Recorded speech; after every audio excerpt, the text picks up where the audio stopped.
ಸತ್ಯ ಹೇಳ್ತೀನಿ ಕೇಳಿ, ಸಣ್ಣ ಸಣ್ಣ ಜೀವನ ಶೈಲಿ ಬದಲಾವಣೆ, ಒಳ್ಳೆ ಆಹಾರ, ಚುರುಕಾಗಿರೋದು ಮತ್ತೆ ಹೆಲ್ದಿ ಹ್ಯಾಬಿಟ್ಸ್ ಫಾಲೋ ಮಾಡಿದ್ರೆ ನಮ್ಮ ಆರೋಗ್ಯದಲ್ಲಿ ದೊಡ್ಡ ಬದಲಾವಣೆ ತರುವ ಸಾಧ್ಯತೆ ಇದೆ.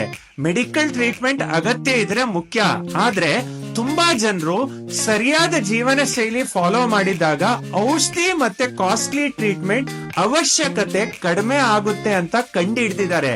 ನೀವು ಆರೋಗ್ಯದ ಮಾರ್ಗ ಫಾಲೋ ಮಾಡಕ್ಕೆ ರೆಡಿ ಇದ್ದರೆ ರೆಡಿ ಅಂತ ಮೆಸೇಜ್ ಮಾಡಿ, ನಾನು ನಿಮಗೆ ಖಂಡಿತ ರೆಸ್ಪಾಂಡ್ ಮಾಡ್ತೀನಿ.